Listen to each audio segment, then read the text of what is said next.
chapter 24.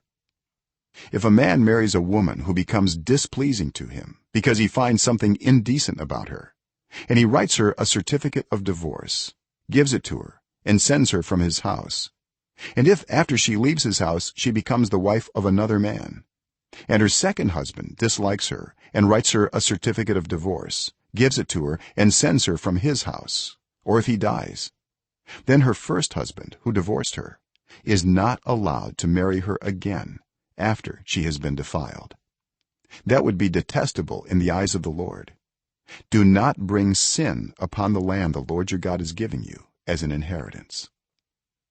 If a man has recently married, he must not be sent to war or have any other duty laid on him. For 1 year he is to be free to stay at home and bring happiness to the wife he has married. Do not take a pair of millstones, not even the upper one, as security for a debt, because that would be taking a person's livelihood as security. If someone is caught kidnapping a fellow Israelite and treating or selling them as a slave, the kidnapper must die.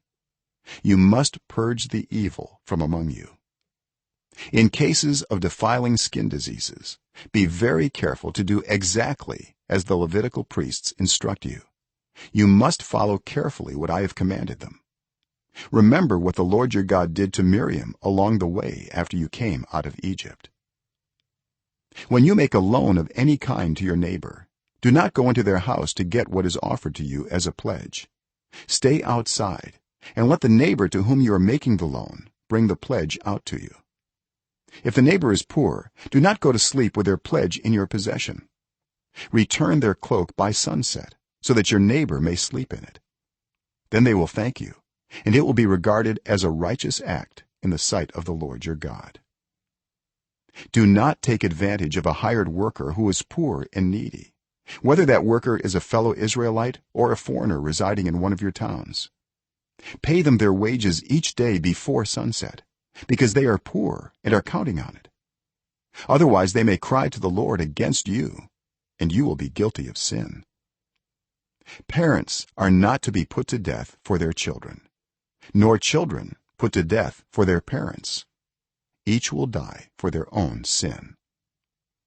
Do not deprive the foreigner or the fatherless of justice, or take the cloak of the widow as a pledge. Remember that you were slaves in Egypt, and the Lord your God redeemed you from there. That is why I command you to do this. When you are harvesting in your field and you overlook a sheaf, do not go back to get it. Leave it for the foreigner, the fatherless, and the widow, so that the Lord your God may bless you in all the work of your hands. When you beat the olives from your trees, do not go over the branches a second time. Leave what remains for the foreigner, the fatherless, and the widow. When you harvest the grapes in your vineyard, do not go over the vines again. Leave what remains for the foreigner, the fatherless, and the widow. Remember that you were slaves in Egypt. That is why I command you to do this.